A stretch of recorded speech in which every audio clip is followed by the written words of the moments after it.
Isang gabi, naglalakad si Thea malapit siya sa lugar nila. Kabababa lang niya ng jeep nang biglang humaging sa kanya ang mabilis na kotse. Nadaplisan ng hita niya ng gilid ng bumper sa harapan ng kotse. Namaga, namaluhod pa nga siya sa impact. Tinulungan siya ng mga tao sa pasa. Halos binuhat siya hanggang sa kanyang bahay. Tarantan-taranta ang kanyang mga kamag-anak, mga kapitbahay at kaibigan. Hindi mo man lang ba nakuha ang plate number? Galit ng kanyang kuya Noel. Madilim at saka nabigla ako sa nangyari. Ang dapat sa driver ng kotseng yun ay mabugbog. Hindi rin nakapagpigil ng galit ang isa pa niyang kuya. Hindi naman ako kailangang dalhin sa ospital. Bukas ay makakapasok pa rin ako sa trabaho. Wala ho ito. Hindi na kailangan pang palakihin. Matindi ang kutob ni Thea na sinadya ang aksidente niya, pero kailangan niya itong ilihim sa lahat. Hindi na nakontento ang mga nagbabanta ng hanggang sulat na lamang. Ngayon ang warning may patikim na. Pero hindi pa rin nasisira ang lakas ng loob ni Thea. Kinukumbinsi pa rin niya ang sarili na hindi naman talaga kayang gawin ng mga nananakot na siya ay patayin. Ang pera ay hindi pa rin niya talaga isasauli. 2 linggo lang ang pagkitan. Sumunod na ang mas nakakasindak na warning. Hating gabi, natutulog ng mahimbing si Thea nang biglang pinaulanan ng bala ang kanyang barong-barong. Maraming putok. Nagising si Thea, pati ang lahat ng tao sa lugar na iyon. Malaking balita iyon. May nakasagap sa dyaryo. Naging isa sa mga front page news sa isang English tabloid. Matapang si Thea, pero sa totoo lang, talagang halos magibana ng takot ang kanyang dibdib. Noon lamang siya nakarinig ng mga putok na sa kanyang tinitirahan pinatama. Noon lamang siya nakakita ng mga tingga ng bala na bumaon sa kanyang dingding, malapit sa maliit na kamang kanyang hiniigaan. Hindi siya nagbigay ng pahayag sa mga reporters at kahit tinanong siya ng mga pulis, nagtanga-tangahan siya. Kunwari ay wala siyang alam. Wala naman siyang kaaway. Wala siyang alam na may galit sa kanya at gusto siyang patayin o takutin. Kaya ang sabi ng English tabloid na head news, "Lady's house shut but she has no clues," at nabasa ni Cyrus iyon. Nakahinga siya ng maluwag na nakalagay doon na hindi naman nasugatan si Thea. Dala ang dyaryo na sumugod si Cyrus sa opisina ni Leonardo Raizo. Sa private office nito, nangumpronta ang binata. Ano ang ibig sabihin nito, Raizo? Ibinagsak ni Cyrus ang tabloid sa executive desk ng lalaki. Hindi maipinta ang mukha ni Leonardo Raizo na walang pakundangang pagpasok ni Cyrus sa kanyang mamahaling opisina. Pero ang mukha ni Cyrus ay mas mabangis at handang manila kapag nagkamali ng sagot ang kanyang sinusugod. Alin, nagpapatay mali siya si Raizo. Noong una ayon sa report na iyan, may kotseng sinadyang sumagi kay Dorotea Bugari. At kagabi ang bahay niya ay pinaulanan ng bala habang natutulog siya. Bakit ako ang tinatanong mo dyan? Don't give me that bullshit. Malinaw ang ng 2 insidenteng ito ay violent harassment. Walang intensyong pumatay pero naninindak. At kung nagkamali, lalo na nitong huli, posible pang mapatay nang hindi sinasadya si Thea. Dinuduro ni Cyrus si Raizo. Umisi si Raizo. Cyrus, sa halip na ako ang iyong tatanungin, ikaw ang tatanungin ko. Kaya ba walang nangyari nang ikaw ang mahawak sa kaso ni Dorotea Bugaring ito ay dahil nagkakaigihan na kayo? The way you talk, parang naikama mo na ang magnanakaw na ito. Nagdilim ang isip ni Cyrus. 2 malakas na suntok ang itinanim niya sa magkabilaang panga ni Raizo. Bagsak si Raizo, may dugo sa bibig. Takbong pumasok ang sekretary at security guard at tinawad si Raizo. Pero hindi naawat ng tinig ng binatang abogado. Mas masama ka kay Thea. You wished, hindi mo alam kung para saan ang 10 milyong pisong iyon. Hindi siya kagaya mo na hindi na mabilang kung ilang beses na nagnakaw at nandaya. At ang lahat ng nakurakot mo ay inuubos mo lang sa iyong mga bisyo. Ikaw ang dapat barilin, hindi si Thea. Oras na may mangyari kay Thea, I'll kill you. Malakas na malakas ang boses ni Cyrus. Naririnig ng lahat ang pagbabanta niya kay Raizo. Palabas na si Cyrus nang biglang tumayo si Raizo at nagsisigaw. Grave threat, physical injury. Iyan ang ginawa mo ngayon, Cyrus, at idemanda kita.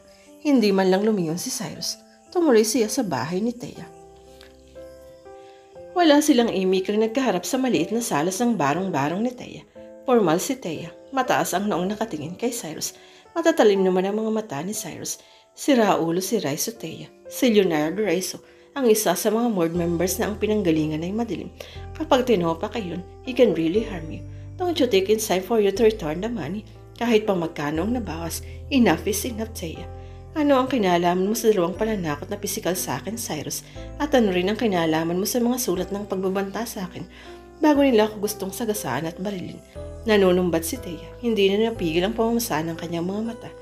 Kung hindi pala siya na dyaryo, hindi na magpapakita sa kanya ang lalaking ito. Ngayon heto ito ulit, nangungulit na naman, isauli na raw niya ang pera. Ano ang kinalaman ko? Jesus Christ natin, inalis na ako ni Papa sa assignment na to. Si Leonardo ang nang ipinalit niya at nananahimik ako. I have to keep off dahil kailangan irespeto ko ang aking ama. Kung isinamuli mo na kagad ang pera, ay hindi na sana mangyayari ang ganito. Gigil na gigil si Cyrus. Ganun pala, ayaw mo nang makialam. So bakit naririto ka na naman? Puno nang hinanakit ang sagot ni Thea. Dahil ako ang kinilabutan sa naiisip kong trahedya. Kung nagkamasil sila, na pati ikaw ay tinamaan, ano ba ang inaakala mo? Papayag ako na mapatay kanila. Habang sinasabi to, ay galit nang hinablot ni Cyrus si Thea at mahigpit na kinapitan sa dalawang balikat.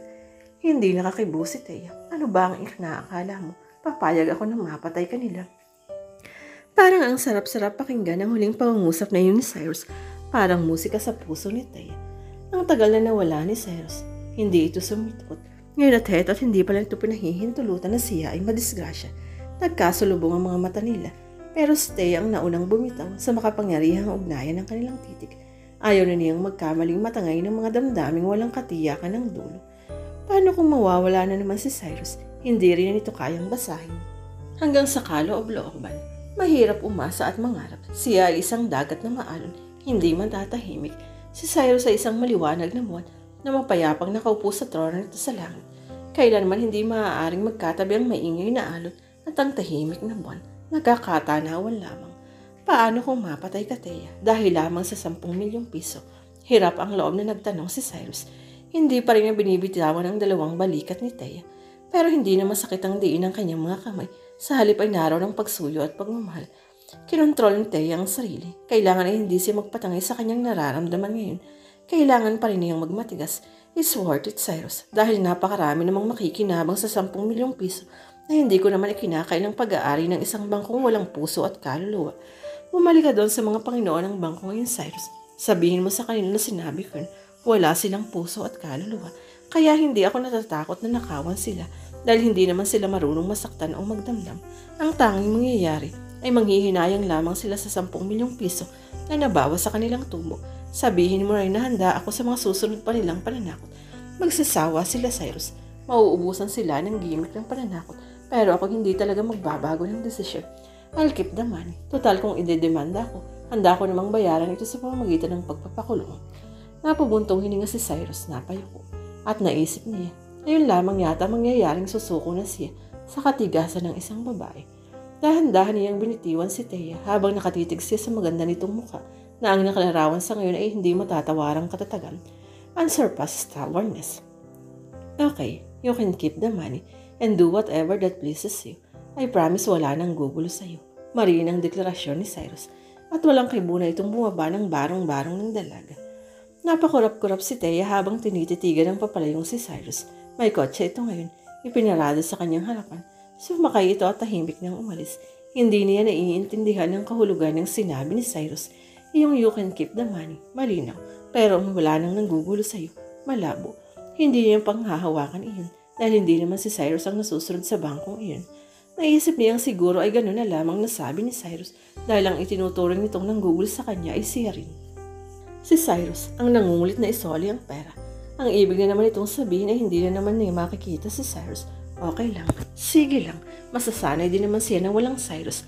At ano nga ba ang pakialam nito? Patayin man siyang tuluyan ni Raizo. Basta tuloy ang kanyang laban. Ang pera ay hindi niya isusuko.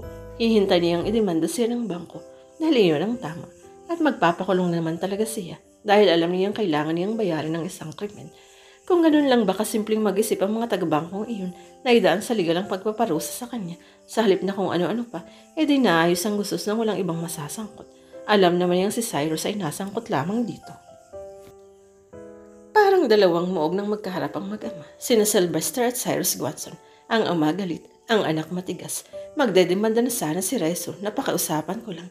Bakit, Cyrus? Bakit ka nagpapakababa sa pagtatanggol kay Dorothea Bugari? Ano ang namimigitan sa inyo ng babaeng ito? Mayroon ba akong hindi alam, Cyrus? Wala ka nang dapat pang malaman, Papa. Ang dapat ninyong malaman at imbestigahan ay ang dalawang violent attempts sa pananakot ni Raizo kay Thea. Ano man ang naging kasalanan ni Thea, I don't think kailangang manganib ang buhay niya dahil lamang sa Rera. You will have just stood her. Iyan naman talaga ang nararapat. But we are protective of our pride. Kaya hindi ninyo yun gagawin. Wala nga tayong utang sa lipunan, Papa, pero bilang may kaya, marami tayong obligasyon na dinan lamang natin sa pagbubulag-bulagan. Hindi nakaimik si Sylvester. Titig na titig lamang sa anak. Papa, ngayon lamang ako hihiling sa inyo. Ngayon lamang ako makikiusap. Kumunot ang noo ng matanda. Ano yun? Pera ho. Lalong kumunot ang mukha ng ama. Malaking halaga. 10 milyong piso. Diretsa ang sagot ni Cyrus. Aba para saan? At bakit naman kita bibigyan? Papa, ipagpalagay nyo na lang ito na bahagi ng ipapamana niyo sa akin. Kung meron man. Kung may ganito lamang sana kung halaga sa akin talaga, hindi na akong hihingin sa inyo. Ako na lang ang magbabayad sa bangko ng 10 milyong peso. Pero alam niyo naman, wala pa akong gaano kinikita. Maliit pa lamang ang income ko. Tuwid pa rin ang pagpapahayag ni Cyrus. Bahagyang napatanga si Sylvester Gualson. Ikaw na lang ang magbabayad ng perang kinuha ni Dorothea Bugari para lubayan ninyo siya. Natigilan ang ama. Napatikim. Yumuko. Parang nag-iisip. Pagkatapos ay muling tumiti kay Cyrus. Gaano siya ka-importante sa'yo? Tumango si Cyrus. Sinasalubong nag-uusis ang tingin ng kanyang papa. Cyrus, ano bang meron ng babaeng ito? At nagkakaganyan ko. Alam ko maganda siya. Nakita ko sa litrato. Pero maraming maganda dyan ah. Maganda na yung mayaman pa. Bagay sa estado mo. Ang magagandang iyon naka-level ko ng estado. Handa kayang magpakulong para makatulong sa mga walang makain, papa? May ngiting nagtanong si Cyrus sa ama. Natigilan si Sylvester. Nagkibit ng 2 balikat. Oh well, I found the woman I want to love. But I don't think I am the one who can make her happy. The 10 million pesos make her happy, papa. Maligaya siyang mamigay sa mga nagugutom. Magpagamot sa mga may sakit. Magpagawa ng masisilungan ng mga walang bubong sa kanilang ulo. And so on and so forth. At gusto kong ibigay sa kanya ang nakakapagpaligaya sa kanya, papa. Anyway, charity naman yun. Sa pamilya natin, hindi pa tayo nakapag-charity. Hindi sa nanunumbat naman ako. Umungol si Sylvester Gualson. Minsan kang sumali sa charity. Ang laki naman at magulo pa.